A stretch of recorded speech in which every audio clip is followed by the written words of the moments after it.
Good evening, everyone, and welcome to your very first Derril Water AGM. My name's Ben Reed, and I'm the chair of the board. Thank you for making the time this evening. I've got a few formalities to run through, and then I'll hand it over to the Ripple team to talk you through how your project's been progressing. So a quick introduction to myself. I live in North Wiltshire. I have a family of three kids and a dog.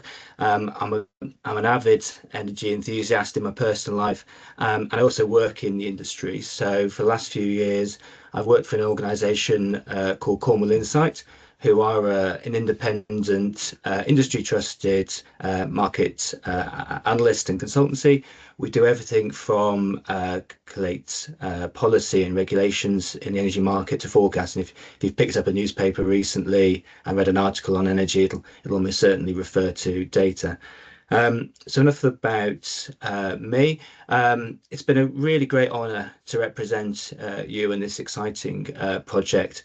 Been through all the sort of phases to date, from due diligence, transactions, procurement, and now we're into the construction phase when all the exciting stuff is taking place, and Simon will talk through that in a second. Yes, there's been particular challenges and insights, and I'm really grateful to my fellow directors, Alice Nicowdy and Rebecca Williams, for their support. And it's also probably worth mentioning, I'm also a fellow member on the Kirkhill project. Really pleased to see how that's come along. So I've got a few things I need to read out from a housekeeping perspective, and then we can move on, as I say, to the interesting stuff. So the agenda's been shared, but we'll cover the accounts with Will, the election of new board members, and then get an update on the project for Simon, and an update from on Ripple from Sarah. And as I say, at the end, we'll have plenty of time for Q&A. The meeting's been recorded, and the recording will be shared with members in a few days. So even those who can't join us today have the option to watch. And please note the recording is only for members, so please do not share the link. You can ask questions via the Q&A tab, which is at the top of your screen. The most popular questions will be answered at the end of the meeting. If you're having problems with the Q&A function, most likely on a browser as opposed to the Teams app, then please email your questions to support@rippleenergy.com. Behind the scenes, we've got people collating those, and they'll be fed through to the presenters towards the end. It would help us a lot if you could try and upvote other people's questions if you see something that's close to yours, rather than duplicating lots of the same questions. We've already received a good number of questions on the latest of the accounts, Ripple's management of the co-op, project timelines, storm damage, AGM admin, the PPA, the savings rates, the gender gap in board nominations. We will answer those questions in the first Q&A, so it's not necessary to pose on the same topic. Please do remember to be courteous and polite in your questions. The accounts have been available in your dashboard, and there will be an opportunity to ask Ripple's CFO questions about the accounts during the section of the meeting. Voting for new board members and approval of the accounts closes at 8 p.m. You will have received an email with voting instructions from Choice Voting, not Ripple, with a voting link.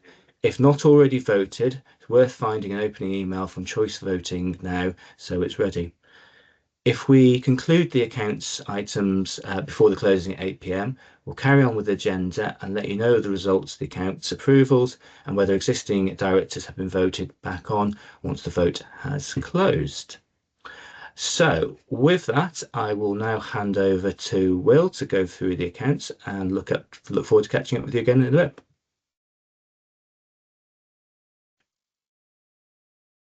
bit. Good evening, everyone. Let's just start with an apology for the late readiness of the accounts. Obviously, there are two sets of accounts to approve this evening. The first is effectively a dormant set of accounts, which is for the period from September 22 to March 23, obviously before the share offer opened, and we did have like just understanding the requirements of co-op filings and dormant accounts. So apologies for that, for the significant lateness on those. And we have been working hard over the last few months to get the March 24 accounts finalised with the auditors. Combination of resource within the team and closing out the finance facility with Virgin, and also the work done on the CFD bid has impacted on that. Understand it's not acceptable, and we are improving processes into the new year, and have got the audit for next year all booked in and working towards that in our annual plan. So do not expect to have a repeat of that. So I've got a few slides. First slide is just giving you an overview of the structure, I suppose, and just a reminder of how everything works when you buy shares in the co-op. So effectively, you've all bought shares in Derril Water Solar Co-op Limited, and that in turn has acquired Derril Water Solar Limited, which is the solar park project. 56% of the capital required was raised by you, the members, and then the remaining capital is being secured as a finance facility with Virgin Money. So obviously the co-op owns 100% of the share capital. Virgin Money are just contributing CapEx costs. Both parties will get repaid interest and loans. So we made an initial,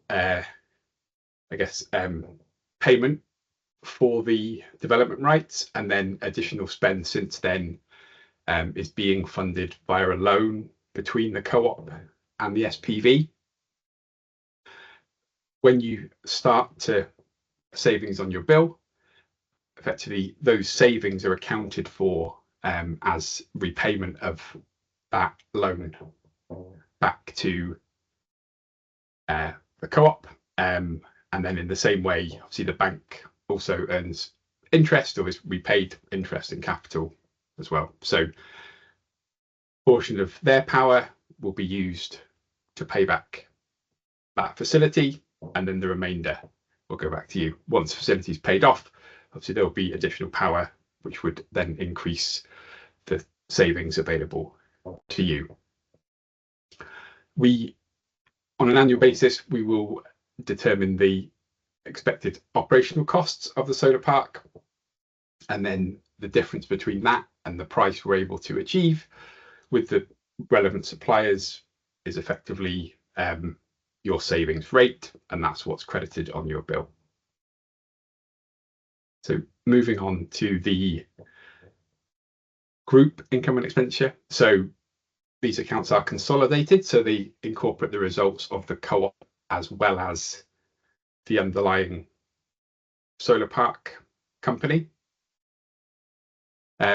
So there's a fair bit of repetition between the group income and expenditure and the company one, but I think we'll start with the group one, and then any differences we can take out. So obviously there's no income as yet.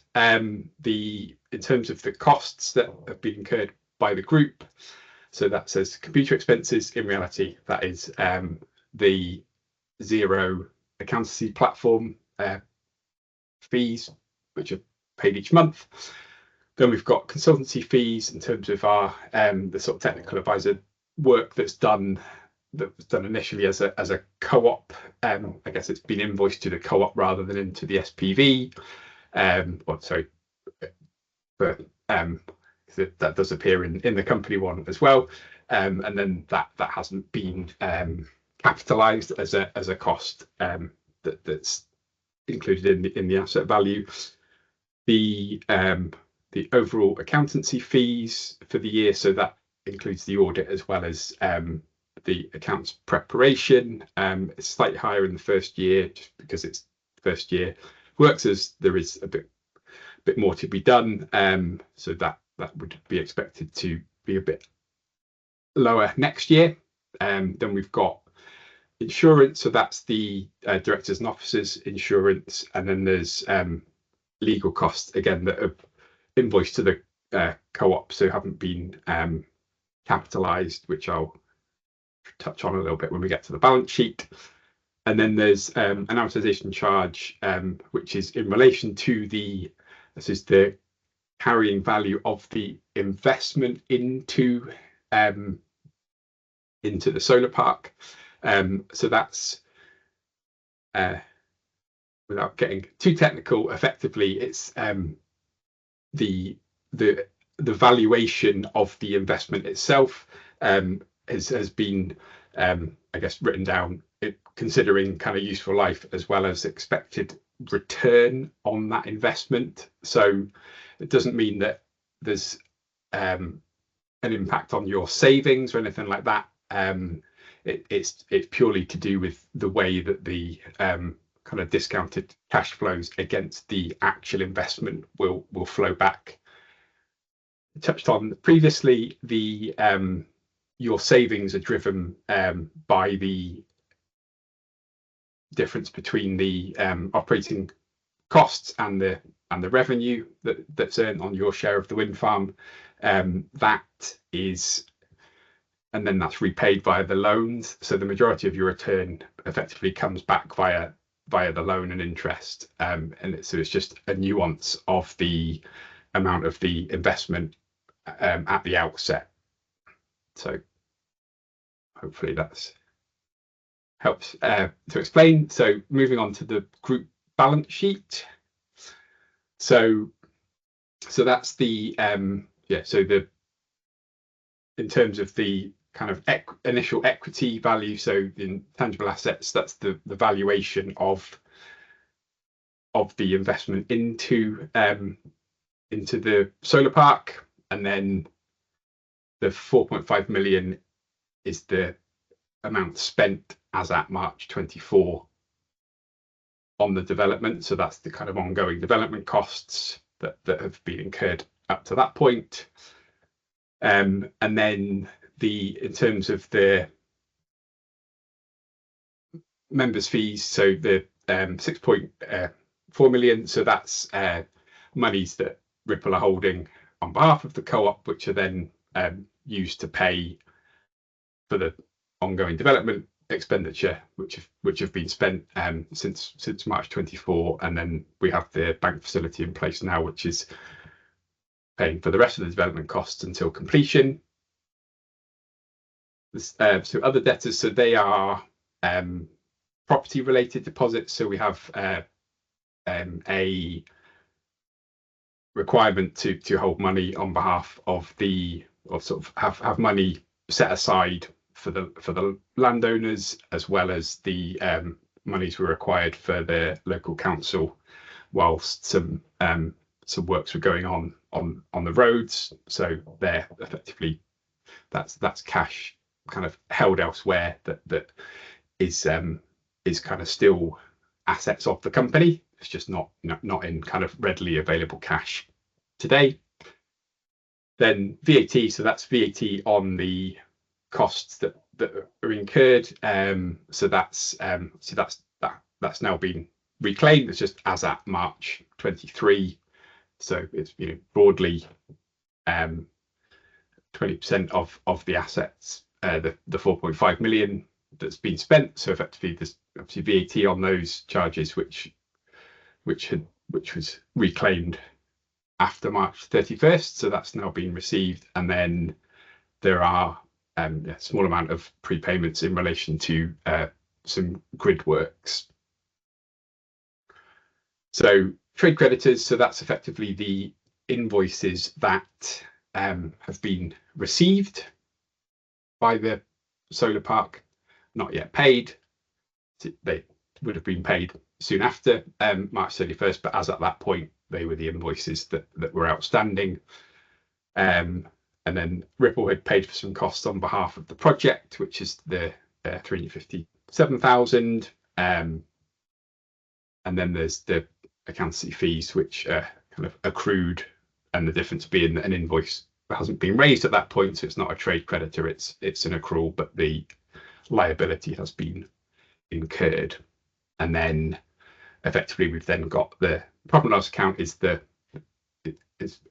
come through from the previous slide in terms of the net position for the year, once you've taken into account all of the costs.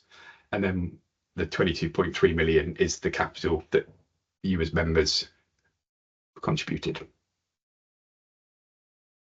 So when we move on to the company, effectively it's fairly similar in terms of the cost. So we're talking about the same costs here broadly. So it is that same consultancy fee. Accountancy fees, you'll see, are slightly lower. Some of them were specifically in relation to the solar park rather than the co-op. So that's broadly the audit fee for the year. So because it's an audit of the co-op itself, that's why it's invoiced, or the expenses incurred by the co-op rather than the solar park entity. The solar park entity doesn't require its own audit. Obviously, the results are incorporated in the audit of the co-op.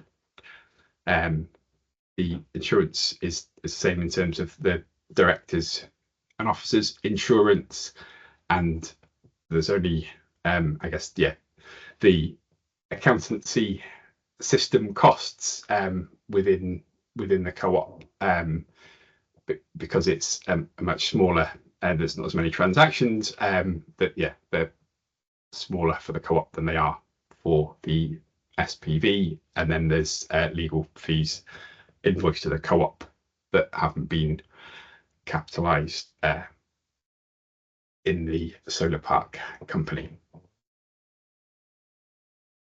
So that was a sort of run through of the company income statement. So it would be the co-op balance sheet. So from a co-op only perspective, see the difference here is that the investment, that's the initial investment, so that's not amortized in the company, which is the difference between the consolidated view and the standalone co-op position. It's the same sort of member fees that are due, and then see there's a loan from the co-op into the SPV, which we touched on at the start. So that's the funds that have been transferred to pay for the build costs within solar park. Obviously that's not in the consolidated version because it's an intercompany transaction, so it's stripped out. And then in terms of the kind of what the co-op as a company has as payables, it's broadly just the audit and accountancy fees which are accrued. And then we've got the same members' capital, because that is, that's the capital that you've contributed to the co-op, and that appears in both the company standalone co-op as well as the consolidated view.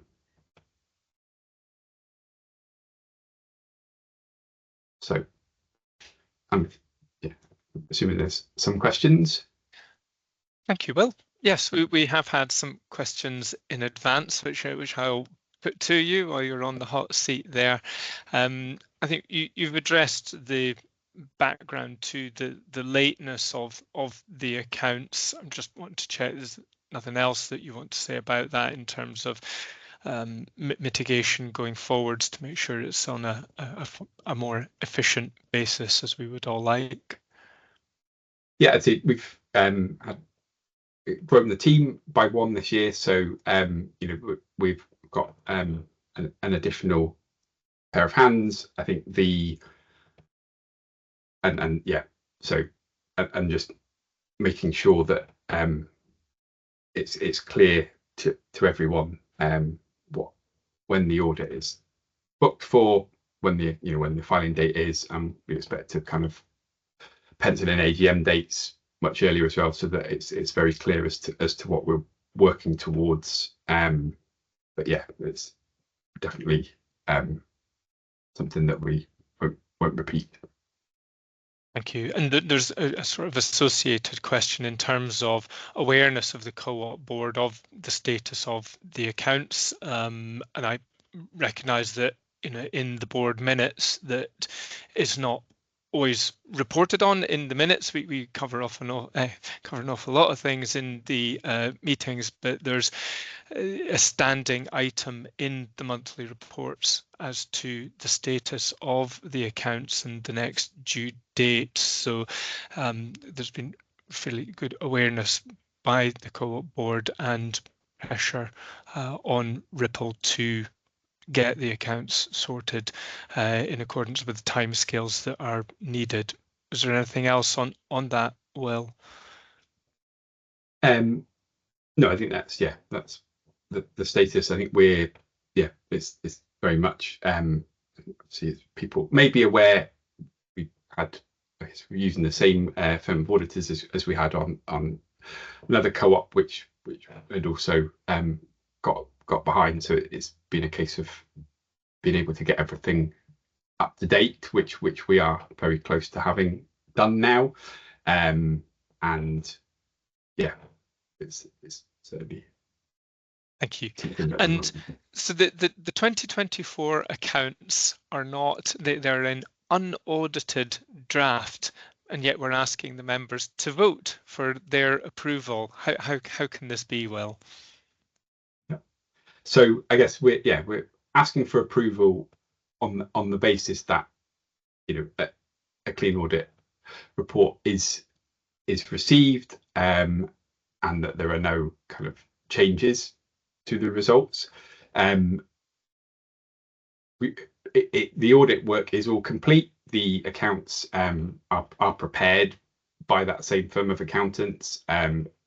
It's just a case of getting that final partner sign off that we weren't able to do by the end of this week. And we felt that we wouldn't be able to hold an AGM next week. Obviously, because of the latest of accounts, particularly the dormant set, we want to make sure we get those filed as soon as possible.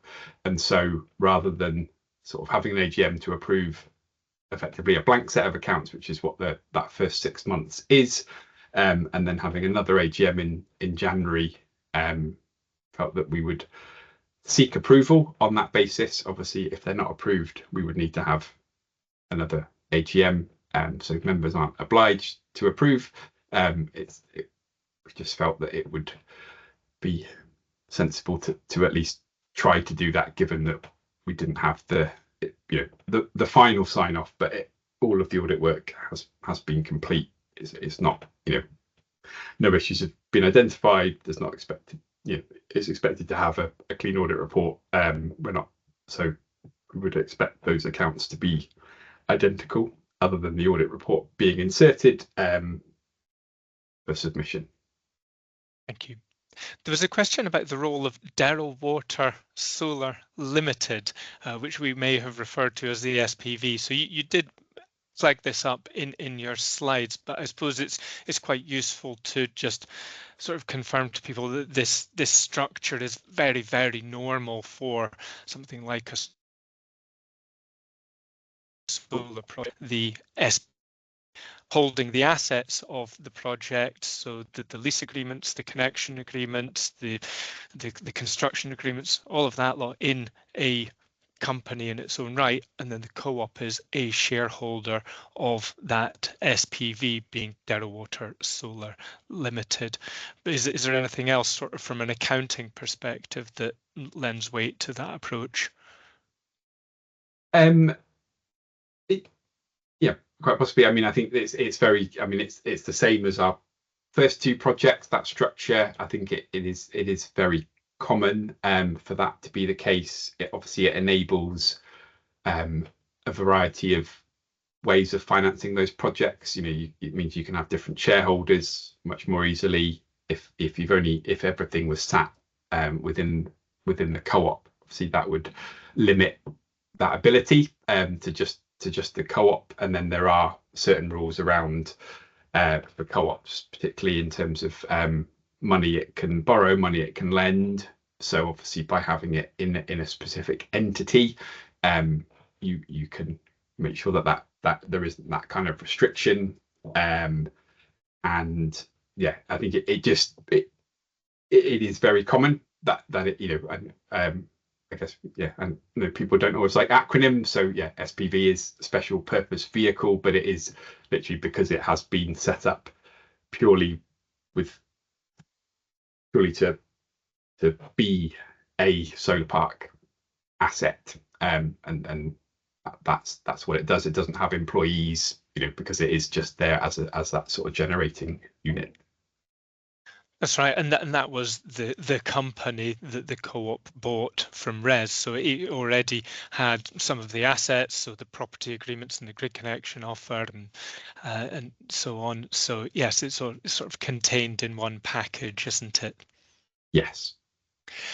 Now, there was another question from Rob in relation to the £13 million goodwill featured in the account. Sorry if you did address this in your slides, but what does that actually represent?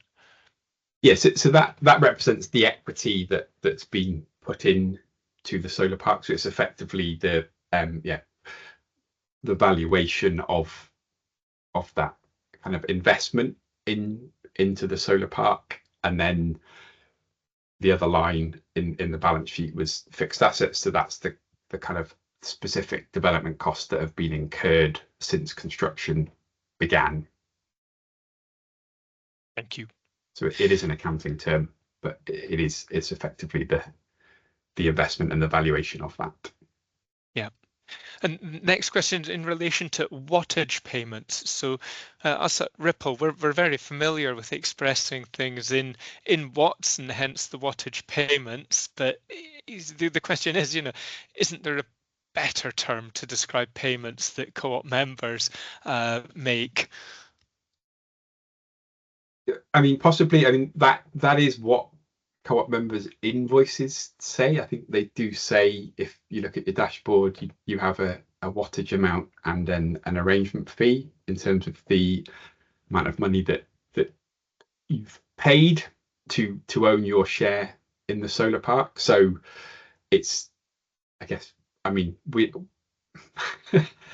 I guess I'm not overly precious about it. It's just because that's what we call it, and that's what it relates to. And that is what the invoices say. That's why that's in the accounts like that, if that makes sense. So it's not like, it is specific to us. I doubt anyone else in the world has a wattage payment invoice in reality, because it's unique to what we do. But effectively, that is the amount. And the reason we call it that is because it does relate to the watts of the project that you own, and that is the installed capacity and your share of that installed capacity. So it kind of it works, and we think, but and it's kind of is consistent through the life of the project, isn't it? Because I think sometimes people see the sort of share capital repayment process, then there may be a concern that your share is getting less and less. But if you owned a number of watts of the project, that's the same number of watts throughout its life, so your proportion doesn't change when it's expressed like that. Yes, correct. I think that's why I didn't say it's the same as the number of shares that you've bought, but effectively at the beginning, the number of watts is kind of akin to the number of shares that you own. It's just that because of the share withdrawal expectation each year, the number of shares will reduce, whereas the number of watts will remain constant. And the last of Rob's questions were that the income and expenditure accounts should be subtitled year ended 31st March 2024, as the income and expenditure accounts are subtitled in this way. I assume we'll be able to make that correction in the final round for approval with the partner. Yes, I would. There we go. I would think so. If that's Wonderful. A question from Mac in terms of recoverable VAT. There's so 900,000 VAT recoverable. So once a company is VAT registered, then the VAT suffered should be reclaimed. Absolutely, and it has been. I think it's if you couldn't reclaim it, you wouldn't have it on your balance sheet. So that's basically saying that we are owed that VAT reclaim from HMRC as at the 31st of December 24. Initially, we were on quarterly VAT returns, so that's why it builds up to a larger number. That is now monthly during construction because it makes sense, because at the moment it's only VAT that we're paying out that we can reclaim, so we can now reclaim that monthly. It's likely that we'll then switch back to quarterly once we're generating, because we will then start to owe HMRC VAT rather than being in a kind of net position where we're owed VAT. Thank you. Now, in terms of members' savings and the savings that are applied to members' bills being classed as interest earnings, notwithstanding after we've deducted the return of capital, which one would see in their annual statement, I think there's a query from Mark as to whether there might be a more efficient way for us to apply savings or class savings for members so that it's not so taxable. Yeah, so obviously we are aware that some members may incur tax on their savings. It's I guess the interest income part, it's because of the nature of the share in the co-op. That's why it's interest income. See, if it was a dividend or something else, there could still be tax implications. So it's still a case of this. There would probably still be some tax impact unless we're able to get an exemption in some way. And it is something that we have raised with both Treasury and DESNZ as part of our Own Your Power campaign. So it's very much something that we, are still lobbying, looking at, to try and improve that. But we don't think it's, unless those conversations identify a route that would make sense for a change in that classification. But I think that's the model as is, and the sort of income that you're receiving from the co-op is designated as interest income, because it's kind of a return on your share, and it's because it's a co-op share. That's how it is defined. Wonderful. A question from Robin via email. So how many times a year will income to the co-op be stated, and with how much delay, assuming that any stated income will then be represented in the accounts? And as a slightly separate question, Derril Water Limited is registered in Ayr. And is there any difference under Scottish law versus for an English-based co-op? Okay, so the income to the co-op will effectively be the interest income. So it will be done monthly. It's not so I don't think in terms of delay, it will be done monthly. And yeah, it would be stated in the, so once it's generating, then that year's set of accounts would include the income that the co-op receives. Obviously, the power is invoiced within Derril Water So Limited, being the SPV, as we referred to earlier. So the power generation income is all there, and then it's the kind of interest income that is sort of pseudo your savings that would appear in the co-op accounts, but that would all be done at the during the following month in terms of how that's all posted, but that would then appear in the accounts. Maybe where the members might be pleased to know that these are things that are reported on to the co-op board monthly.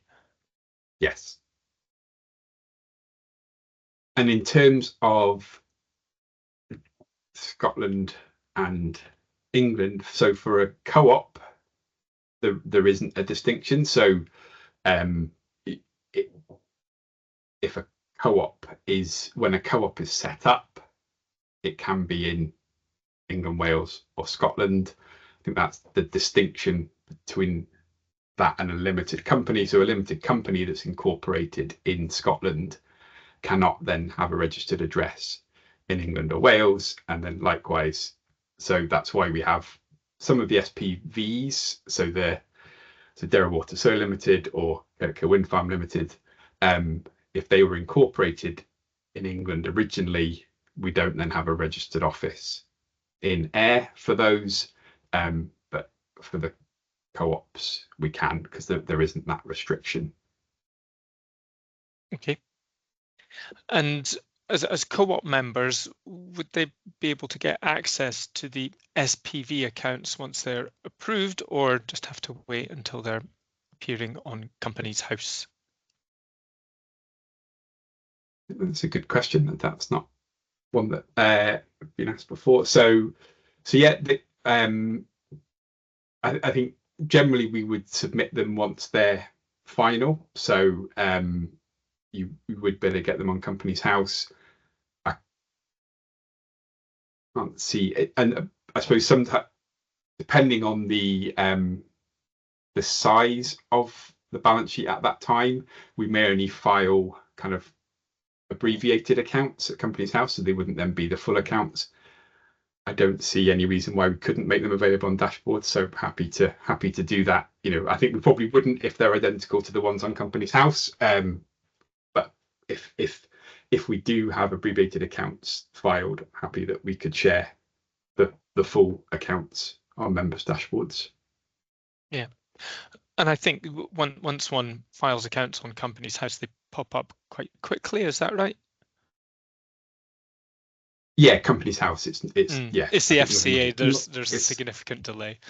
Yes, I think Companies House. It's automated effectively. I think it's normally within 24 hours.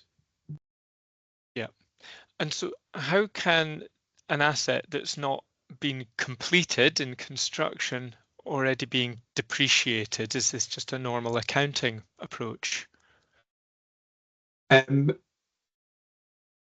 It's, I say normal. Yeah, I guess it's not necessarily normal. It is based on accounting principles. So effectively, it's because the investment, so as we touched on before, there's an investment into the solar park, and then there's loans into the solar park. So the way that we expect you to get the return is via those loans, and that's kind of how we've calculated the IRR indicative numbers in the share offer. When the auditors look at it, they'll look at the recoverability of the loan and then the discounted cash flows of that investment itself. So because the cash that will come back specifically against that investment, it is, I guess, kind of lower than the carrying value of that investment. So it's effectively saying that's the current value of that 14 million, because the expectation is that it's returned as equity. It's not as though there's dividends being paid on it, if that makes sense. So when you look at a 40-year, if you go out 40 years, the life of the project, obviously if you were just going to get your 14 million back, that you would probably keep your 14 million now and put it in the bank, because you'll have more than 14 million in 40 years. But so it's an accounting thing, but it doesn't affect the returns that you're expected to get, because your returns will flow back via the loan rather than the investment. Hopefully that was Thank Not you, too thank you, Will. technical, but It's just accounting is complicated, and I think there's a question that I will naturally jump to, and it's a familiar one. Is there some way to make the accounts easier to understand? I don't think I can make the accounts easier to understand. I suppose I can improve the way I present them. I think we've had some feedback from the recent AGMs, so yeah, I guess it's that Yes. jumping from the terminology in the accounts to what that means to a non-accountant. I think we probably I'd need to, well, perhaps we should take it as an action, Simon, for perhaps you do the presentation next year. That's a good idea, and then we can see how you would word it. Maybe if you want to The evolution of your presentations has been very good. There have been learnings, but I suspect that in the accounts themselves, they have to adhere to a particular format. Yep. I've seen a great number of accounts, and they do tend to look a lot like these accounts. It does take a trained eye to interpret them, but doing something massively different would then struggle to pass an audit, I assume. Yes, so we can't change the terminology in the accounts themselves. So that bit we can't change. It would just be whether the kind of explain a document to make it more straightforward. Yes, but we definitely can't change the terminology in the accounts, because that is set by accounting principles and standards. and the accounts online, I assume those are the ones on the dashboards, don't include the auditor's report, even though has that auditor's report been completed? And if so, what would the main points from the auditor's report be?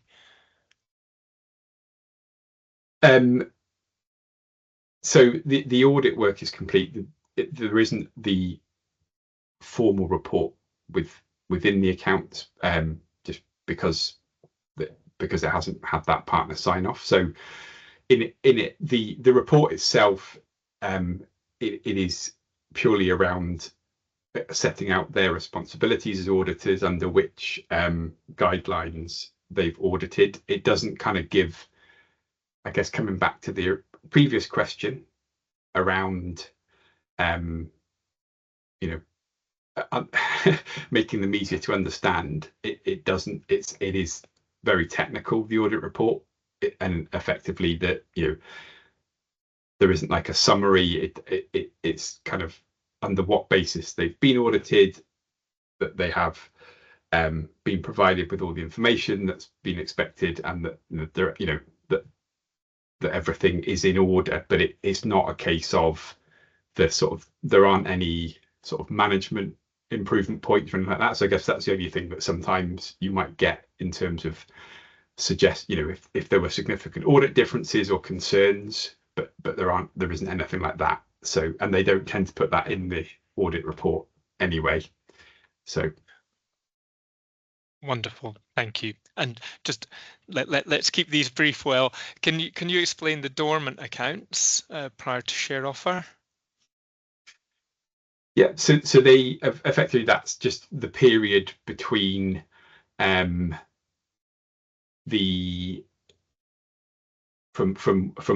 when the co-op was incorporated. So we tend to have a co-op ready to go for a share offer. So it's effectively that period between from then until March 23, and then we launched the share offer just after that. So there's no activity, there's nothing sat within them, which is why they're all zeros.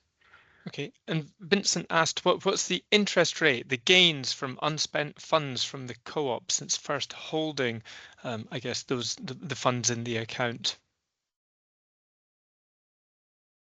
So there isn't anything accounted for. It's not because of, I suppose, the timings of when the money is spent. the accounts, the bank account that isn't interest bearing, so there isn't anything kind of accrued, as it were. Okay. And then for tax returns, when can members expect to start seeing statements that they can share with tax accountants? And yeah. So it would be I guess it will be any return that so that's all related to once we're generating. So it would be a case of the kind of, we normally sort of May, June post the tax. So the tax year end is 5th of April. So it's effectively kind of, after that, basically. So yeah. Okay, wonderful. I think we have done quite a lot of questions on accounts. There's 14 minutes left on the voting, so my colleagues online have been asking us to remind everybody, if you want to vote, you have 13 minutes left to do so.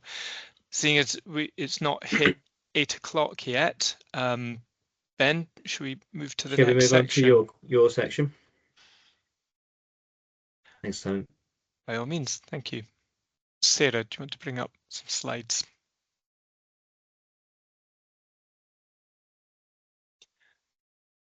So it's been a big year for Derril. Next slide, please, Sarah. So this slide here shows a view of the solar park site from 2023. You can see Monk's Farm in there.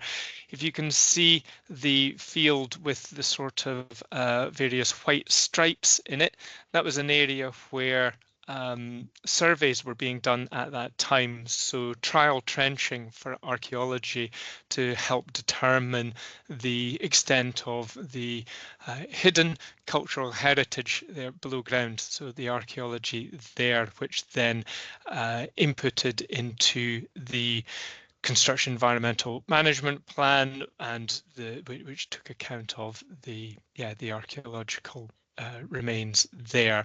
So next slide. So following on from the share offer, there was an awful lot of work to be done before we could even get into the EPC, engineer, procure, construct contract. So a whole load of studies and surveys. I won't list them all. They're all there for you to read about, but to get a firm price under the EPC building contract, one needs to have all of these studies done, because they can all have a fairly significant impact on the pricing and even the program as well.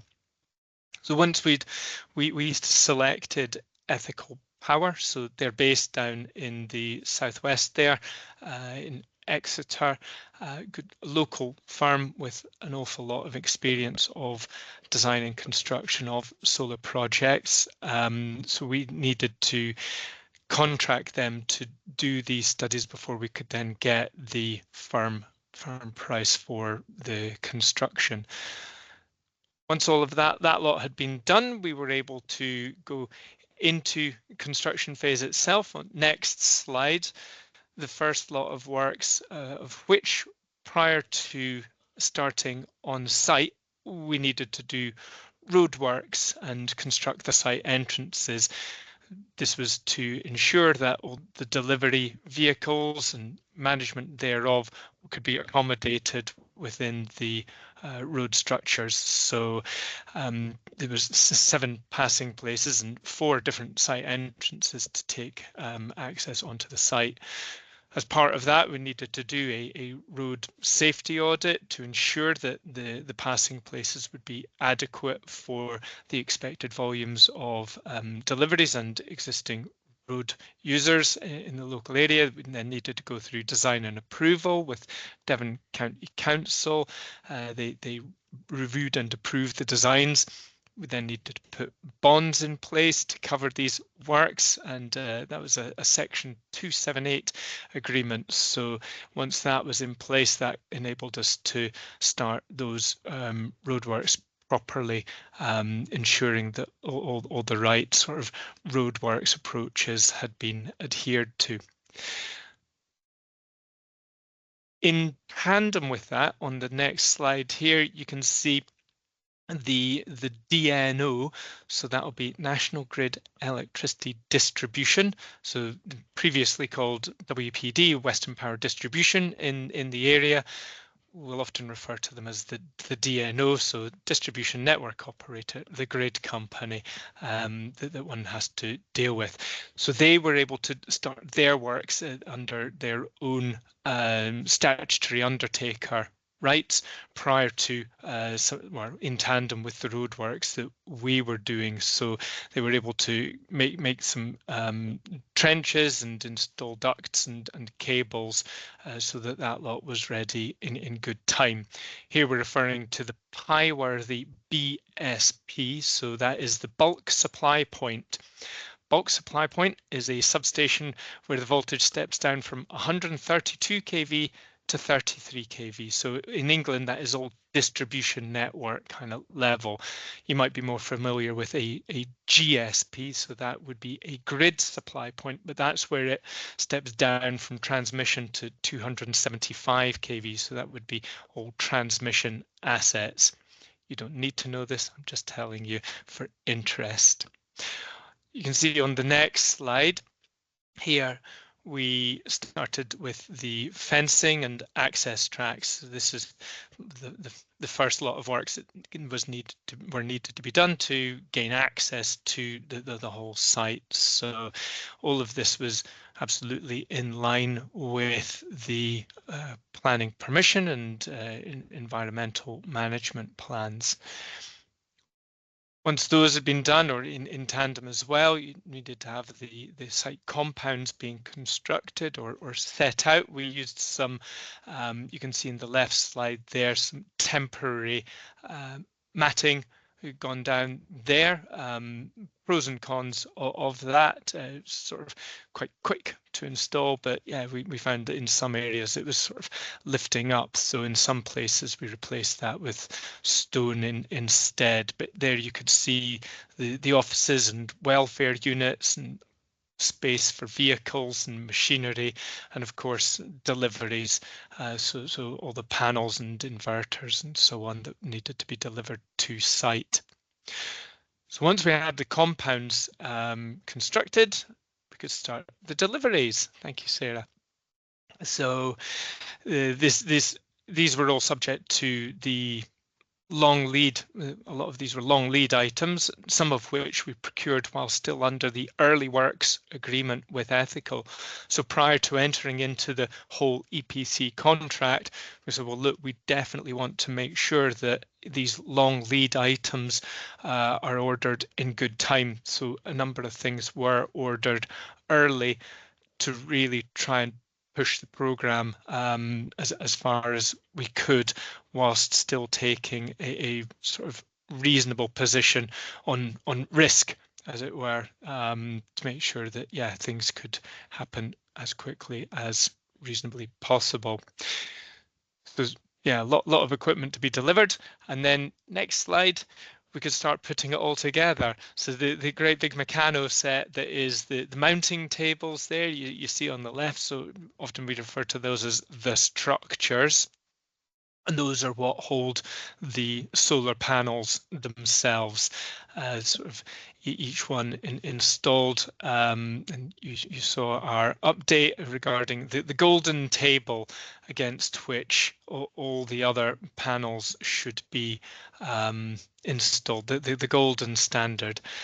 Now I'm just going to give another final quick warning, 5 minutes until voting closes. So if anybody would still like to vote on approval of the accounts and election of directors, then please do so now. On the next slide, you can see here some of the DNO distribution, the grid company, substation, and TX foundation. TX was shorthand in the industry for transformer. So there's the transformer foundation on the right getting put together.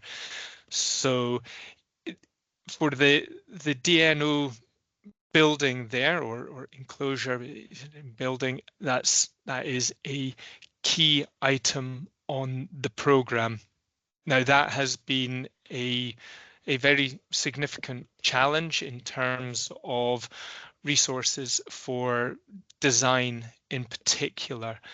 That has been a very significant challenge in terms of then iterations with DNO for reviews and so on. And I think what we've been facing on Derril, what we get a lot of feedback on, is that we are in a, I think the word gets overused, but unprecedented time in relation to activity in the solar industry. Now, the on-site building for the DNO is behind schedule. Now, that means that the DNO's switchgear, so that is what one can deliver, control the solar park with, has missed its delivery slot. It's not just a case of delivering the switchgear, it's a case of installing, commissioning, jointing, all the rest of it. There's a number of teams that all need to come together. This has been subject of significant exploration. This has come through to us this week. This is very, very new news to us. It was very high on the risk register. We have been supported in great detail by RES in their role for construction management services, but it has become very clear now that switchgear delivery will be about 2 months later than we had programmed, and that is going to affect the overall program. So energization on the current program, which you'll be able to see on your dashboards, will now move into the spring and operations into the summer. I would note that when we say operations in summer, that is commercial operations. That's the point at which you start seeing savings on your bills. Prior to that, you have the commissioning, and from commissioning there will be power going on to the grid, which will have value that will be getting sold, but it's only following the commercial operations point that you start seeing savings. So the project will start getting some revenues from the point of commissioning up until, and in between then and commercial operations date, which is when you start to see your savings come through. Now, we will continue to engage with all the different parties involved. Again, this is something that we are supported on by RES through their construction management services agreement. They have very significant resources available to try and identify ways to mitigate this impact, to try and bring it forward as much as possible. As I say, we are really up against it in terms of resources with the DNO and all their contractors to get this switchgear delivery and installation brought forward. I know it's not the news anybody wants to hear. We had, literally until this week, been under the impression we'd all been pushing for delivery and of the whole program as per your dashboards. But yeah, one has to be realistic, and the grid company has been very, very blunt with us as to the options and likely program that they will be able to achieve now going forward. So like I say, we'll continue to do everything we can, but yeah, this is we're sharing this news with you as it comes in. We'll send out an email tomorrow following this AGM to ensure that all the members that aren't able to join us this evening are made aware of this. In terms of the next steps, so we'll carry on, finishing off the DNO's building, and then a separate one for ourselves, known as the client-side substation. We'll finish mounting all the solar panels and the cables and the transformers and the camera systems, all that security that comes as standard for a solar park of this scale, and yeah, the controllers. And then we will get there to pack. Sorry for the acronyms. That is preliminary acceptance certificate. So that is the point at which it hits commercial operations. So we get energization, that's connection to the grid, commissioning. That means we can start exporting power because we've done all the tests and so on. And then we have the pack, which one would term commercial operations. There's a slide here. Next slide there is in relation to the contract for difference. So we were very pleased to win the contract for the project. That 16.8 megawatts there that is applied to the project, that relates to the project finance sort of proportion of the funding for the project. So your share of the power relating to your wattage amount will still be traded on the basis of a wholesale or merchant basis. So getting that variability in wholesale prices so that your savings correlate to the volatility or variability in your bills. So this was what we voted on back in the spring. And it was determined that we wanted to continue with the wholesale or merchant basis for your own power, and we've been able to get a CFD for the other proportion of the power being generated, so that then supports the bank finance. There was a consultation about co-location of assets, so that's where one could have different types of assets on the same site and still be eligible for CFD. Some of the recommendations, well, the government pushed back on the recommendations, partly because it would need amendments to the grid code to facilitate some of the recommendations there. Now, as a result of that, we will have to put in place additional metering arrangements for Derril, so that the CFD proportion of the site is metered individually or separately from the rest of the site or from the whole of the site. Now, we're quite fortunate that the proportion of the site relating to the CFD is quite distinct. We can just say all of that lot there coming on this one cable to the substation relates to the CFD. So it's relatively straightforward compared to what it could have been. So it's nonetheless going to be a bit of work, but everybody is aware of the need for it, and we are engaging with LCCC, or Low Carbon Contracts Company, that administers the CFD contracts. That's me going through my slides. I don't know, Sarah, if you want to rattle through some questions just now, or if people are going to be, I don't know if the votes results have come through that we can share just yet. We've got the vote numbers, but perhaps if you just finish off your section with the questions, and then we can have a clean break. Yeah, let's do that. So in terms of the, we've got some questions on the timelines. I think you've covered the issue on the delay. When will members first expect payments, so savings onto their electricity bills? So that will follow the commercial operations date, or if you want to use the PAC date for the provisional acceptance certificate date. So that will be in the summer. So once we've hit commercial operations, then the following sort of month starts. So if we hit commercial operations date in the middle of the month, then from the 1st of the next month, the power purchase agreements will kick in.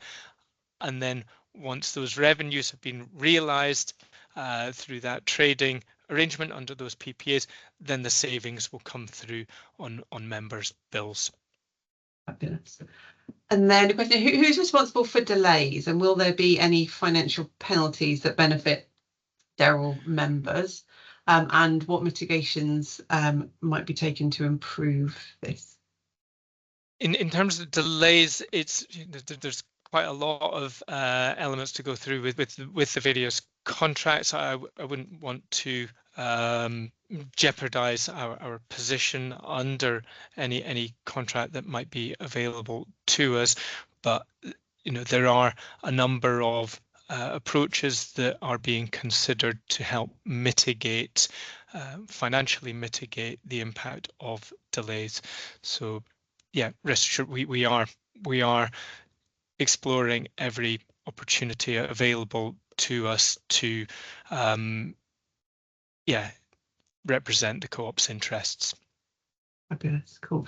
And then obviously we updated members on storm damage, which is very minor, but we wanted to let people know. Is the site at risk of flooding, is a question we've had. So the site is in a Zone 1 area. If you look at your flood maps, and that's described as having a low probability of flooding. And that's in addition, there's a number of drains and water courses throughout the site, and so all of that has been taken into account in considerable detail in the drainage plans.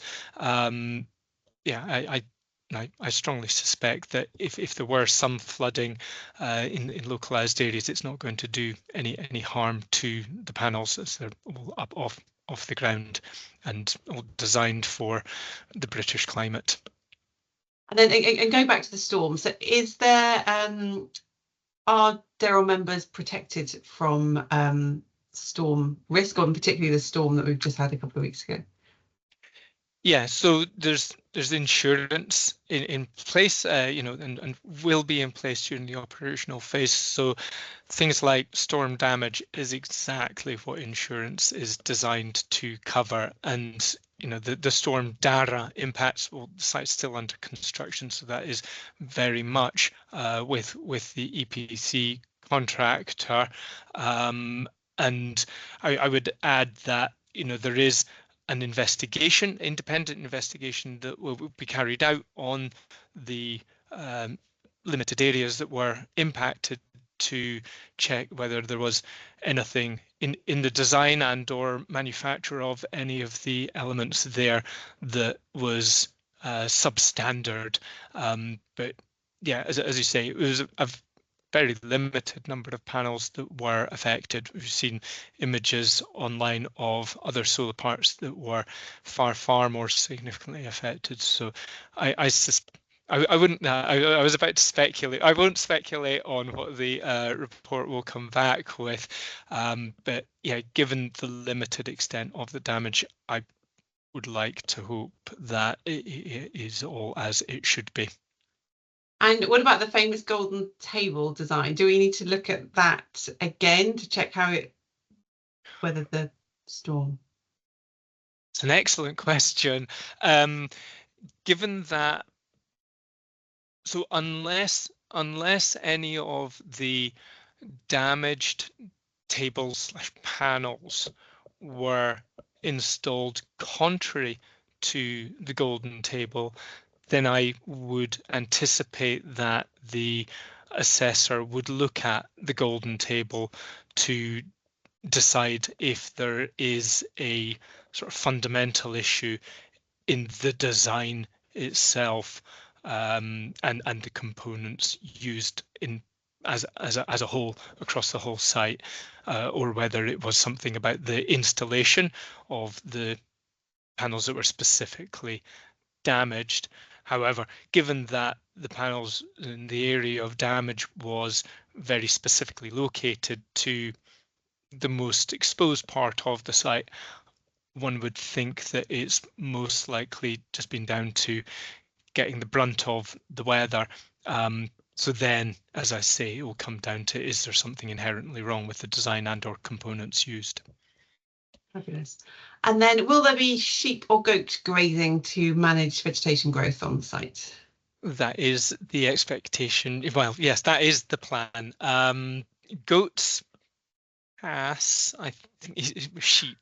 I think goats like climbing on things. You don't want that. Well, yeah, they're a bit more vociferous in their grazing habits, I think. So, yeah, I think sheep are that little bit easier to control. So yes, low level grazing, and members might remember that, in terms of the net biodiversity gain on the site, the fact that we're going from fairly intensively grazed cattle, cows, dairy cows, to low intensity sheep grazing will have a huge biodiversity benefit. So yeah, that low level grazing will be the one, and the grazing just enough to sort of maintain the vegetation so it doesn't impact the yield or performance of the panels. Fabulous. And what about battery? So does Ripple have any thoughts on the potential for projects to include battery storage, and then releasing the stored energy to the grid when demand requires, to help with grid balancing in the local area? Well, it wouldn't be a Ripple AGM if we didn't have a question about a battery. We do consider it a lot. The economics of batteries, I would just note, aren't really driven by that sort of arbitrage point that Andrew has raised, where you store it up during the day when power may be a little bit cheaper, and then export in the evenings or in the shoulders of the day when it's that little bit more expensive. The economics don't really work on that basis alone. What one always refers to is a revenue stack. So you want to be delivering things like frequency services and demand side management and balancing services. There's a whole load of things in there. When it comes to the specifics for Derril, there isn't a battery that has been included within the planning consent. So adding one in would require a different planning permission, and we'd very likely need to get a bigger grid connection. It would all require a fair bit of redesign, which it's been complicated enough as it is. Yeah, it wouldn't really be appropriate at this stage. I think there may be other. There are, I understand, other battery projects being proposed in the area, but it doesn't. The economics don't really lend themselves in this situation to an additional small battery. It's something, should batteries really become a no-brainer for the site, of course we will look at that, but that's something for the future. I think that's the end of those questions. So I can just run members through few Ripple updates and market updates, and then we can go on to the more general questions at the end. So we're going to cover the new government and developments in the market, and then developments with Ripple as well. So obviously we had a new government in July, and community energy is a big part of the government's energy agenda. So Ed Miliband, this was in the setting up of GB Energy, the GB Energy Act, in Parliament. He said British people should have the right to own and benefit from our natural resources. So that is pretty much exactly what Ripple does. So we are very excited about future government. And then you'll be aware that the government is setting up GB Energy. So Michael Shanks, who is the junior energy minister, he, in the same debate, said that GB Energy will deliver a step change in investment in local and community energy projects, putting local authorities and communities at the heart of the energy transition. So there's a very clear view that we need more community energy. And it was really interesting in the debate. There was lots of debate and argument, as you always get in Parliament, but actually there was pretty clear. The one thing that people could agree on was that we wanted more community energy, which was very good to see. Now, the government sort of hit the ground running. So this week or last week, they published the Clean Power 2030 action plan. So this is all the things that are needed in order to meet their target of effectively zero carbon electricity by 2030. There's going to be zero carbon, the equivalent of 100% zero carbon electricity supplied, but it means about only 95% of the UK's generation will be from zero carbon sources. So there'll be a bit of gas that will be, kept online just to do sort of peaking in those hours, a few hours a year. But I think everyone would be pretty happy getting to 95% low carbon or zero carbon generation. So what this means practically is loads more renewables, so loads of solar, loads of wind, loads of onshore wind and offshore wind, loads more batteries, and loads more consumer flexible demand. So if you look at the graph, the purple is kind of where we are today, and then the green line is where we're likely to be getting to by 2030. And you can see the really huge increase, 6 times increase is in batteries, and then nearly 5 times as much consumer flexibility is needed now. So that will be, big factories switching off when the grid's stressed, but also, your houses that will be, starting to flex their consumption to when, avoiding periods when the grid is stressed. And that will then really help get loads more renewables online so that we can be kind of flexing and making the grid work a lot smarter. To do this, we need about double the amount of grid to be built compared to what's been built over the last 10 years. So a huge amount of new grid. There's also plans to reform the grid queue. So projects which can proceed will go to the front of the queue, and then projects sort of that are bed blocking the queue will move further back. And they're also planning changes to the planning regime as well, so that we can get more projects consented more quickly. And then also the government is planning on setting up GB Energy. So there was a GB Energy bill that's going through Parliament. So in early 2025, it will be set up. So there's already a team within DESNZ that's looking at the policy and then also the operations of it. It's going to be led by Jürgen Meyer, who's the ex-CEO of Siemens in the UK. And it will be GB Energy's job to deliver the local power plan, which will partner with co-ops on onshore wind, solar and hydro projects. So there's not much detail at the moment about what the local power plan will be, but it's something that we're keeping a really, really close eye on. And alongside all this, there's also a parliamentary inquiry. This is a select committee looking at unlocking community energy at scale. So the government's got a up to 8 gigawatts of community energy it wants to see. If we're going to get to 8 gigawatts, that can only be delivered if there's some really big scale projects in there. So we've been talking to Michael Shanks and also the Treasury to say, right, if you're going to meet that target, you need some big projects in there to both get it met, but also to get it met at least costs, because big projects are so much cheaper than smaller projects. So we've prepared our evidence, and then we'll be submitting that either tomorrow or earlier in the new year.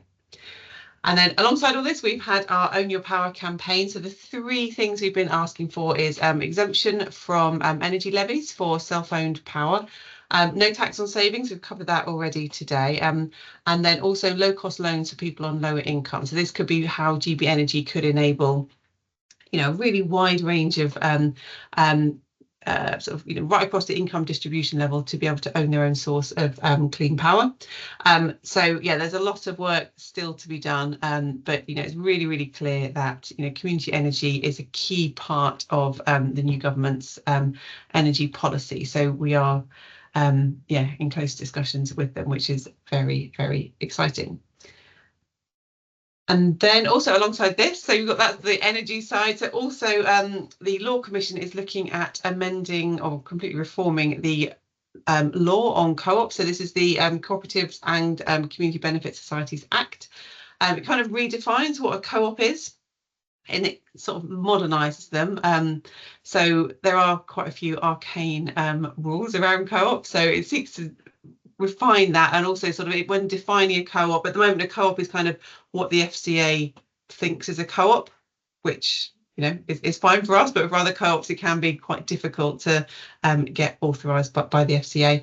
But also the changes could potentially be retrospective, which would mean they would apply to existing co-ops as well. Now, the way that our co-ops are structured is they're very aligned to the sort of new idea of co-ops. It's not that radical changes, but so we wouldn't really expect very much change from the Ripple structured co-ops. But one thing that people should be aware of is there is a it's a provisional proposal, I think they're calling it, to limit the benefits or interest rates that co-op members could benefit from. And this is something that we've pushed back on very strongly. We've said that you can't just look at the interest rate or kind of the trading benefit that members get in isolation, because say for Ripple members, they only get those really high levels of saving when the electricity price is really high and when as a result, their electricity bill is going to be high. So you need to look at them in the wider context. You can't just look at, interest rate that you might, or the sort of benefits that you get from owning Ripple Wind Farm or solar park in isolation. You have to look at it as part of the bigger picture. So we've put our response in, and we've had the person who's managing the consultation got back to us within a couple of days asking for some clarifications, which is really good. So it does show they are reading what we submitted, which is always good. Okay, and then just a few market developments. So obviously we haven't fixed the PPA price for Derril yet, and we won't do for a few months, but I just wanted to share with members where prices kind of are at the moment. So obviously you can see on the graph, very big spike. This is the energy crisis. Prices have come down, wholesale prices that is, have come down a lot since, when was that, about sort of two years ago. So they are getting a lot more stable. So they're still higher than they were sort of pre-crisis, but they are getting a lot more stable. So there's always factors which affect electricity prices. So that can be anything from the weather, even like short-term weather. Obviously we've got geopolitical issues like with Russia and Ukraine that can then impact oil prices, but also longer term weather. So if it's going to be a cold winter, you generally expect that to use up all the energy storage in Europe, which makes the whole market a bit more kind of tense and tight. So that would generally push up prices. So if it's going to be a more mild winter, you think storage isn't as worn down by the end of it. So yeah, there's lots of things affecting prices, and they will continue to affect prices, but yeah, they are generally stabilizing after that very big spike that we saw a couple of years ago. And then in terms of the UK market prices, so the government has been consulting as this review of electricity market arrangements process, which has been going on for years, looking at what happens or what should happen, how should the electricity market be structured? Now, one idea was to split up the market into different areas. Now, the extreme version was to have nodes. So you'd have, I think it was 200 or 300 different tiny areas, and you'd have a different electricity price in each area. That has kind of been taken off the table, which is very good. But zonal pricing, where you split the market up into 7 zones, I think, is still on the table. It's a very, it's quite a contentious issue in the industry. There's very strong feelings both ways. I think the new government recognises it needs to make a decision quickly, because it's a lot of uncertainty that if it just drags on, people that are trying to build all of that, new wind farms and solar parks by 2030, the uncertainty makes it a lot more difficult for them to make investment decisions. So we're expecting the government to make a decision early next year. We don't know when early might be. It might be Q1, it might be H1. We're not sure, but yeah, it's good that the nodal option is off the table, but zonal pricing we're not in favour of, because it creates a lot more uncertainty in terms of forward or future projections of electricity prices. And then I just wanted to run through some developments with Ripple. So not all of these will be relevant to you at the moment because you haven't got active dashboards, but once you have, then just wanted to run through what the dashboard looks like. So over the last year, we've brought new supply partners on board. So we now cover over 70% of the market. So that's through Co-op Energy, which is obviously part of Octopus, E.ON Next, Good Energy and British Gas. And we're also bringing on board Ecotricity and EDF. So by the time Derril starts generating, we would expect to have all of those suppliers offering savings to Derril members, which is a fantastic position to be in. And then we've done quite a few upgrades to our dashboard at the moment. So once Derril starts generating, you'll be able to see how much your share of Derril has generated in various different time periods, and you can then compare that to how much you've consumed in your home if you can link up your supplier's consumption smart meter API. So you can kind of see what's going on. It gives you a really clear view. There'll be loads of operational data it's already been added for the wind farms, and then we're looking at the moment at what data we can add for solar parks.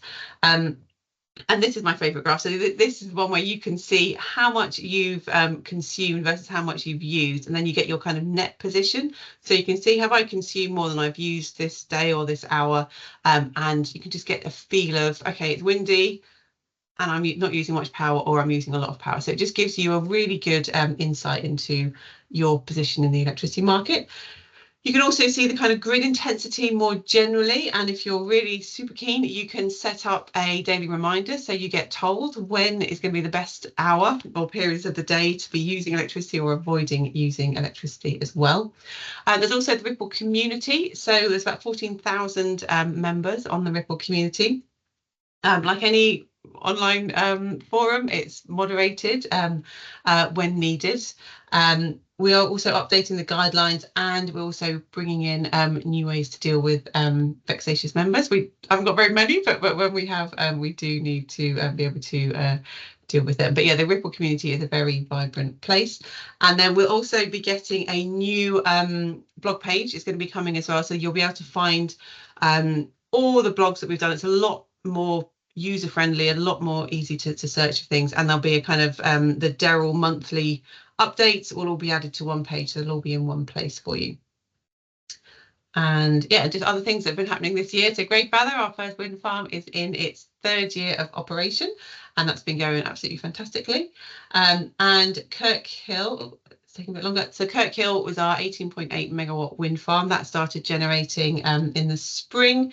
That's owned by 5,600 people. And then Simon and Jamie had a fantastic members day in August. So members were invited down to the site so they could see the turbines and see how they were performing and meet the team as well. So once Derril's open, we'll then be organising a open day as well for all the members, and you can meet each other as well, which is a very good thing for people to be able to do. So I think I'll stop sharing now, and then we can move on to the general questions. Sarah, do we want to quickly announce the votes? Yes, yeah, go for it. Do you want to? Yeah, cool. So members be aware there were 4 questions. I can announce 3 of them. The 4th, which is the other, so there's 2 on the accounts and 2 on board members. The last of the board member questions will announce afterwards, once we've given the new members a chance to take up their offer. So turnout was 1,171 members out of a total of 9,727, so a 12% turnout. So the first question was, do you approve dormant accounts for the period ending March 23?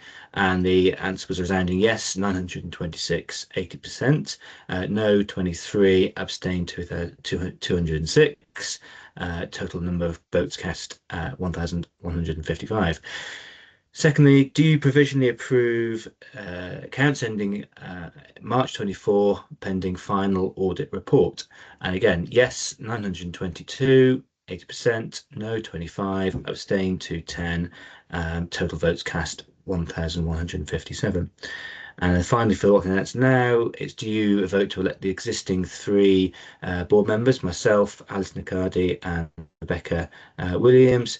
Yes, 954, 82%, no, 119, abstain 90, of a total of 1,163. So with that, I'll hand back to you, Sarah, for final Q&A. Brilliant, fabulous, thank you. Thank you, Ben. So Sarah, we've got a number of questions here. Some are sort of sweeping up from previous slides. The first one is probably directed at me, in that given that storms are likely to become more frequent and potentially stronger with climate change, it's a question: do we have enough insurance coverage against damage? I expect it's not so much the coverage as the premiums that could then be affected if claims are going up for solar parks. That would then become an operational cost in the event the premiums went up, but that is something that yes, would just be there as a cost. There's then a question about curtailment, so grid curtailment. Sorry, Ben, I'll take you off if you the screen. So yes, all grid connections are for generating projects are subject to a degree of curtailment and constraints. We had a third-party curtailment study to factor such curtailment and constraints prior to the purchase of the asset, and all of that has been included in the sort of financial assessment and hence your returns. So yes, there will be some curtailment at times, and because maintenance needs to happen, but that has been factored into the project economics. In terms of CFD metering, yes, there may be an additional cost of metering, but it'd be pretty marginal for Derril Water. You put extra meters aren't a huge expense in terms of a solar park construction and construction voltage transformers. So yeah, that's something that needs to be confirmed, but the additional cost of the equipment is not going to be significant. There was then a question about the CFD and whether the cost of partitioning off the CFDs are going to be borne by co-op members. Well, as I say, the additional cost is really in the metering there, but that is only going to apply to one part of the site, so that will be the western part of the site, but the CFD proportion will still be owned by the SPV. It will be run as one project as a whole, and as the co-op is the only shareholder of the SPV, then it's all it's all for the co-op's benefit in the long run. So there's not going to be any difference in the treatment of the two parts of the site. It's just different trading arrangements that are available to us. In terms of looking all the way out to sort of circa 40 years from now, what happens at the end of the solar park's life, and will there be a decommissioning bond in place? Yes, there is a restoration fund that is in place, and that gets reviewed regularly. So as the value of the equipment may sort of tail off towards the end of the life of the project, then the restoration fund takes that into account to ensure there is sufficient monies available to restore the site at the end of the solar farm's operational life.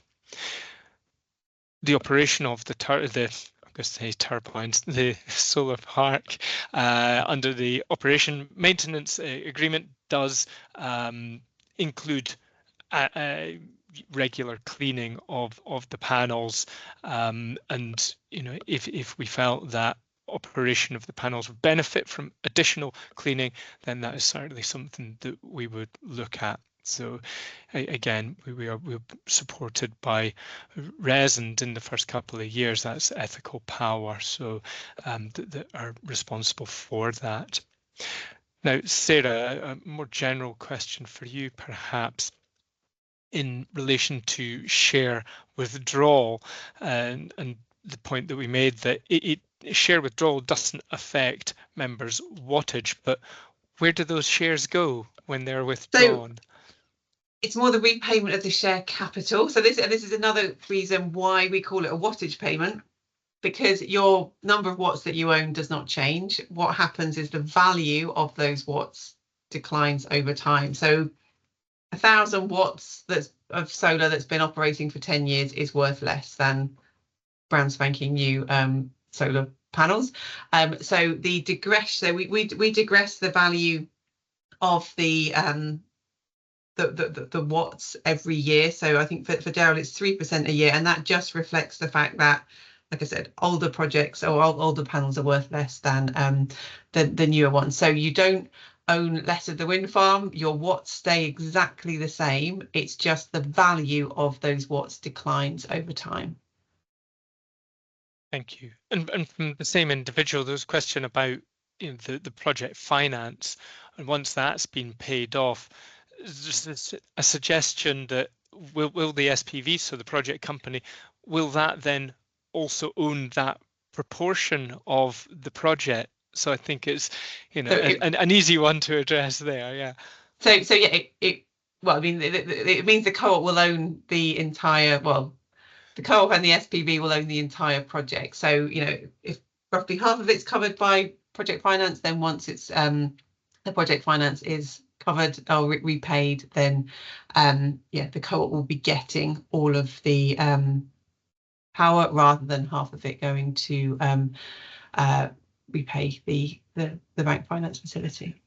But the SPV and hence the co-op own the They entirety already own the whole of the thing. project Yeah, from the outset, and will continue to do so. Exactly. It's just the allocation of revenue. So we use that allocation of the revenue from that part of the site to service the debt, and once the debt is paid off, then that's extra revenue for the project that can be realized by members. There's a question whether it's possible to estimate emissions, sort of life cycle emissions assessments. Now, this sounds very familiar. I think we may well have done it. We've done it for the wind farms, and it pays back in a matter of months. I think it's about 6 months. For the solar park, I don't think we've done it. I certainly haven't got the number off the top of my head. In general, solar takes a bit longer than wind because the embedded carbon in solar is more than it is for wind turbines, but it's something that we can certainly try and find out. It wouldn't probably go down to the detail of, you know, specific road widenings and things like that. It would just be a more kind of generic, a large scale solar park generally has a carbon payback of X months rather than specifics for Derril, but we can certainly try and get those numbers for members. Yeah, and notwithstanding the sort of slightly longer payback period, one has to bear in mind that a solar park typically has a longer operational life than wind farms. So comparing like with like.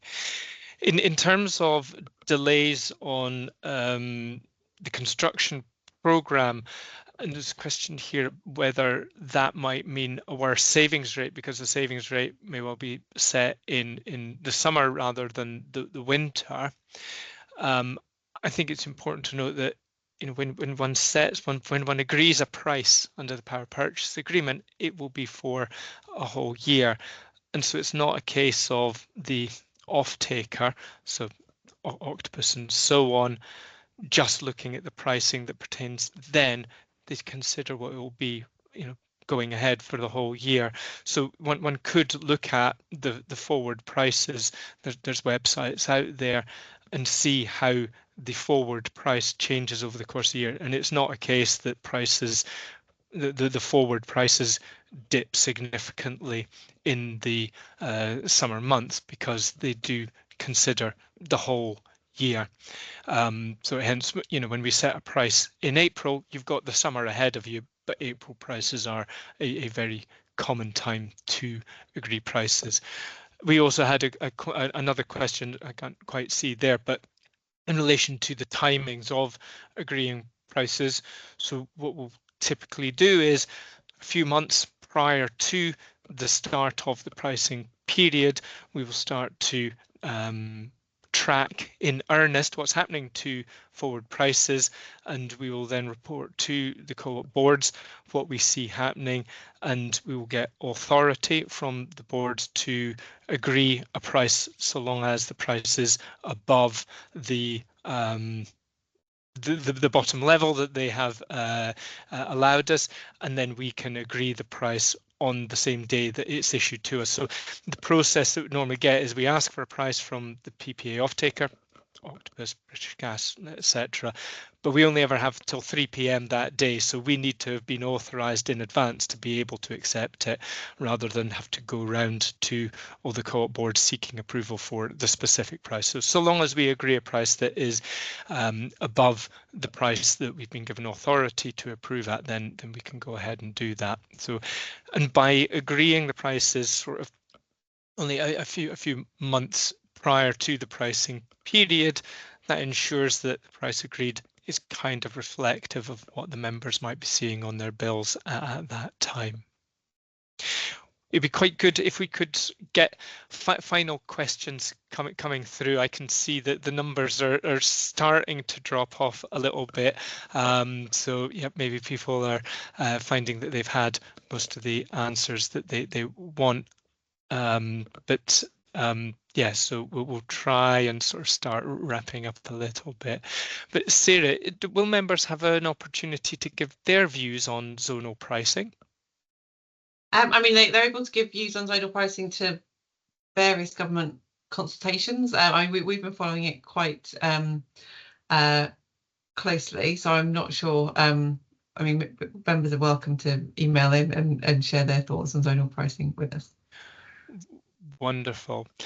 And there was a question about the Octopus Agile tariff. Is that compatible with Ripple's PPA model? Yes, indeed. So everyone who's on any Octopus supported tariff gets exactly the same level of savings. So, but obviously with your Agile tariff, your tariff changes every, I can't remember whether it's half hour or hour, but the level of savings will be exactly the same. It's just obviously the tariff level that it's applied to will vary, but everyone who's supplied by Octopus will get the same level of savings from Derril. Thank you. Now, Will, I'll bring you on screen. There's a question here about the wattage payment reductions, which I can see you're already engaging with. So is that 3% wattage reduction compound or just 3% of the original? It's of the original, so it's effectively straight line, kind of the original number, and then 3% of the original per year. Wonderful. Effectively to match the useful life. And in relation to the financing, could you give members an indication as to when you might expect that financing to be repaid, and hence the members get that added boost to their savings? Yeah, so it's could be 20 years. That's the sort of the longest it's expected to be. It does all come down to the yield, I suppose, and but yeah, it's kind of based on the most prudent P90 forecast. So if we're achieving above that P90, then we would expect it to be repaid earlier than the 20 years. And I think it's worth noting that in the share offer document, the returns indicated there didn't take that, post-financing boost into account. So that is very much additional to the proposition that was set out there. And we'll use the term P90, oh dear. So that is the level of generation that has a 90% probability of being exceeded. For solar parks, that and the other term that we might use in wind projects aren't so far apart, so it's not really such a big distinction there. And maybe just while you're still there on screen, well, some extra shares became available for Derril, and how is that if you can't sell until 2 years after energization? So I think the primary factor is the people that paid by installments. So I guess obviously some of those people haven't been able to keep paying their installments, so it's effectively filling that gap where there were some unpaid instalment amounts. Thank you. Now, Sarah, some nice big questions for Ripple from Andrew here.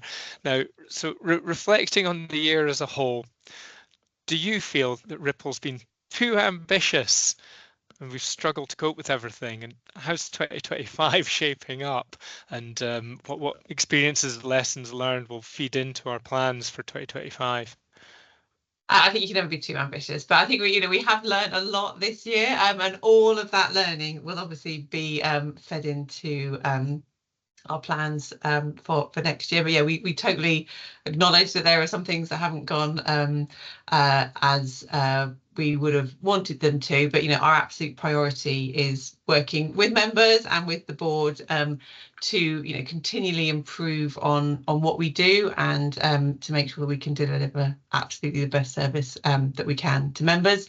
But we have done a lot this year, particularly, like as I said, getting those 70% of the domestic suppliers on board as our supply partners. It does take time, but it means that obviously Derril members, once they're all started generating, will be able to have a really good variety of different members. But yeah, we do, we are constantly learning, and we just feed all of that back into improving our processes and making sure that we can just keep getting better. But we do, we absolutely acknowledge that there are things this year that we should have done better, and we are fully committed to resolving that and making sure that our processes are better for next year.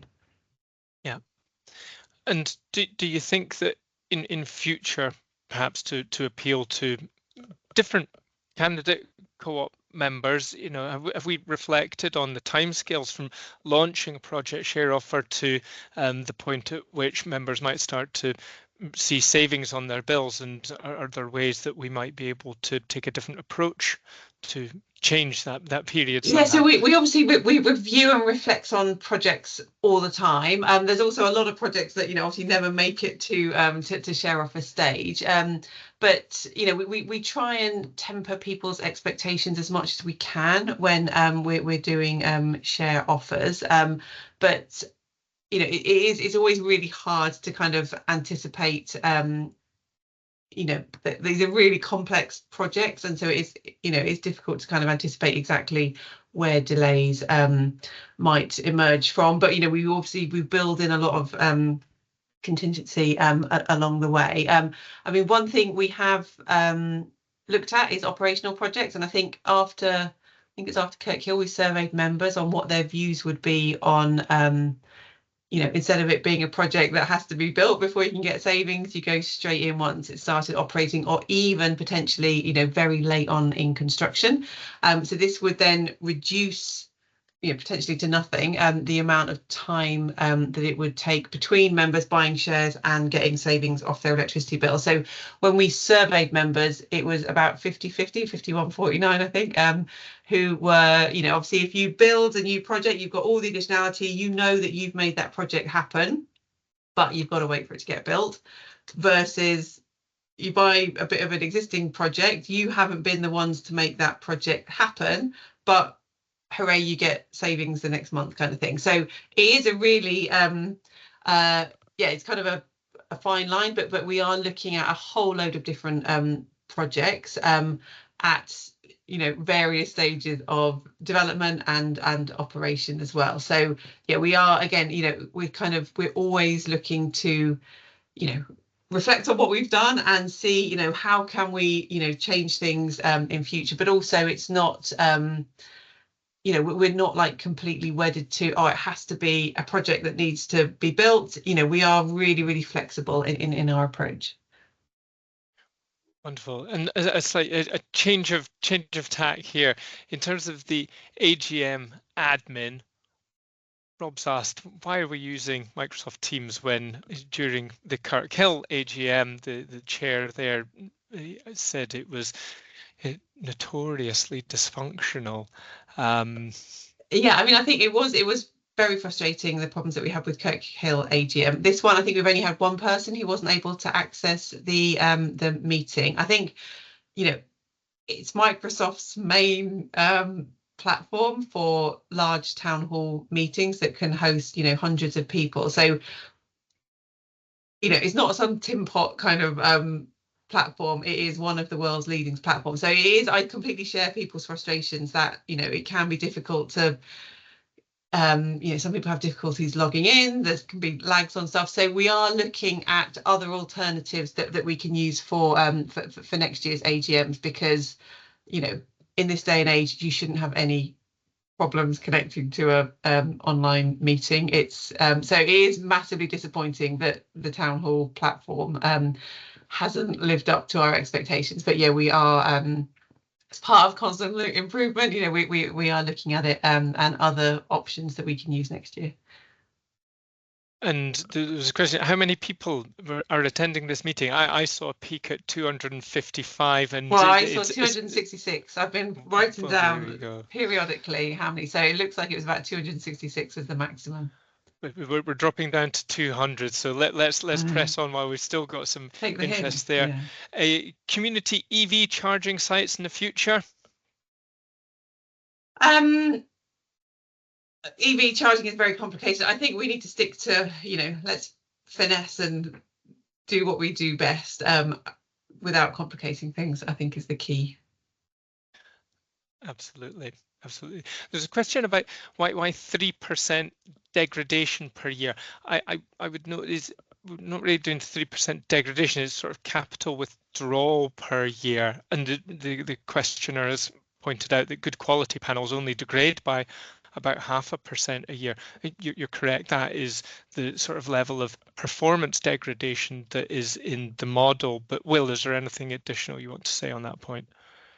I think it's more about the useful life of the project. So when we were talking about the withdrawal of capital, it's the co-op's capital. So effectively, it's the number of shares that relate to that investment, and it's more just a case of not then having on the balance sheet £22 million of share capital, because the underlying asset doesn't have much useful life at the end of that time. So that's all it is. It's not related to the degradation or anything like that. No, it is.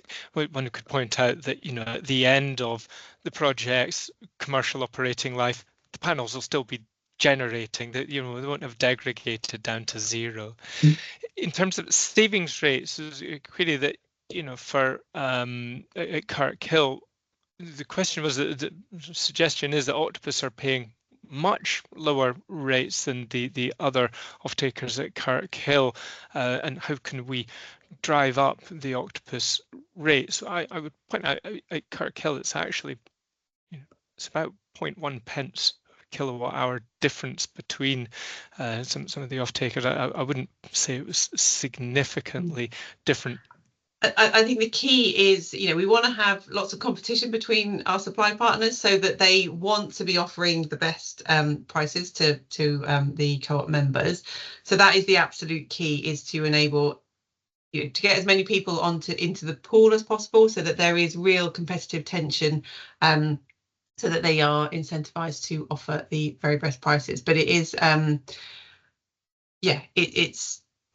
Suppliers, well, there'll always be a difference, and there's difference in tariffs that you pay between different suppliers. There's always going to be slight variations, and just like there's slight variations in tariffs, there will be slight variations in terms of the savings rate as well.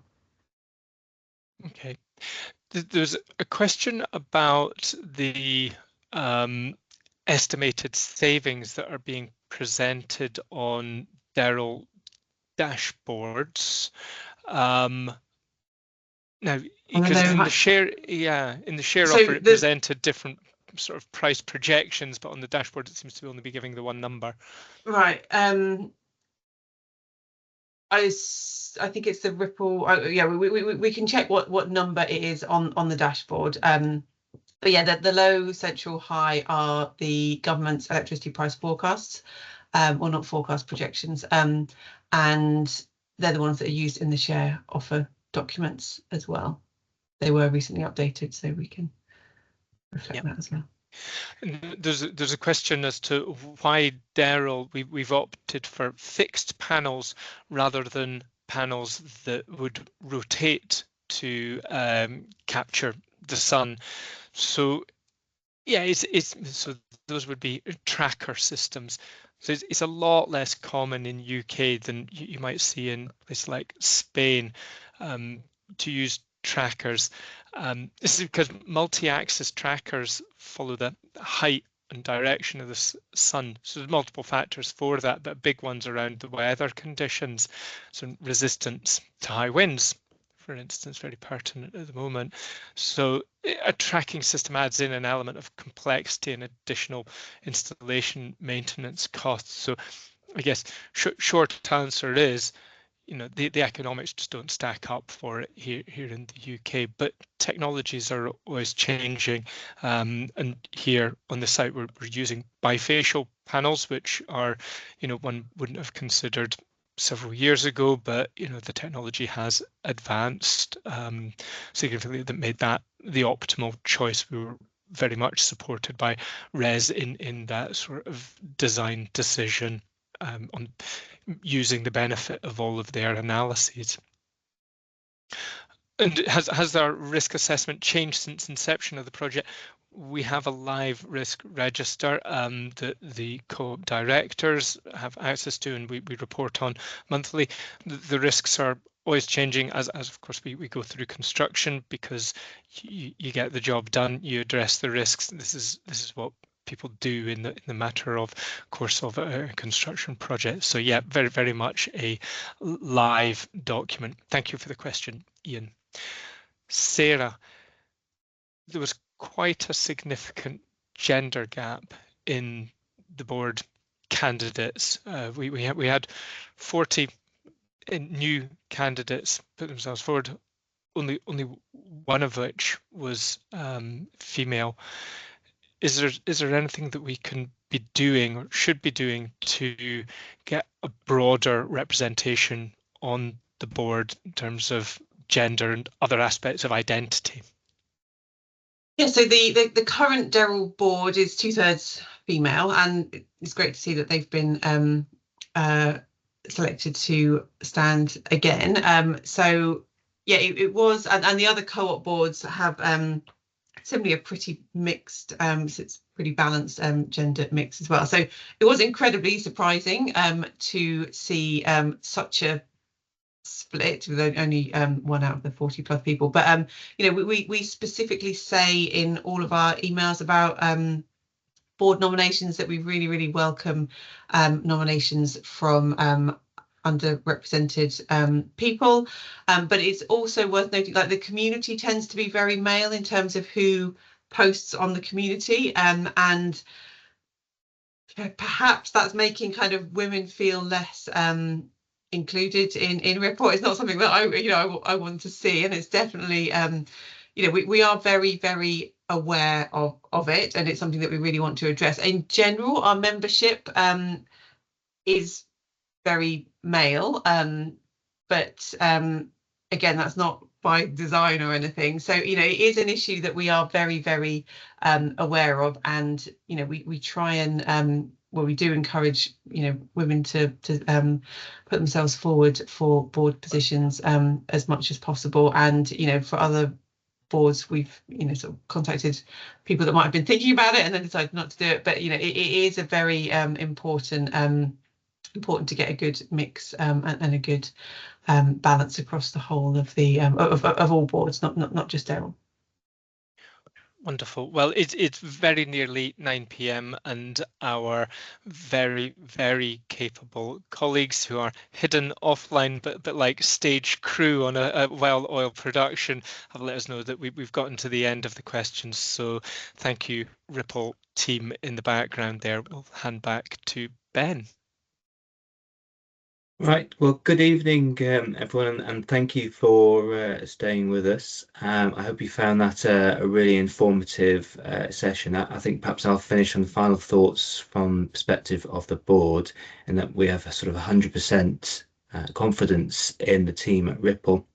And I hope tonight's just given you a small flavour of the sort of depth of detail we go through on a monthly basis, particularly with Simon, but also Sarah and Will from time to time. So like any infrastructure project, has its challenges. Perhaps solar is one of the more typically straightforward, but any construction has its risks and challenges in practice, and I think the team have dealt with them all admirably. So I say we have a regular review. In fact, the next board meeting is tomorrow morning. We always receive clear, open, and honest feedback from the team, and really look forward to working with Ripple and the new board members.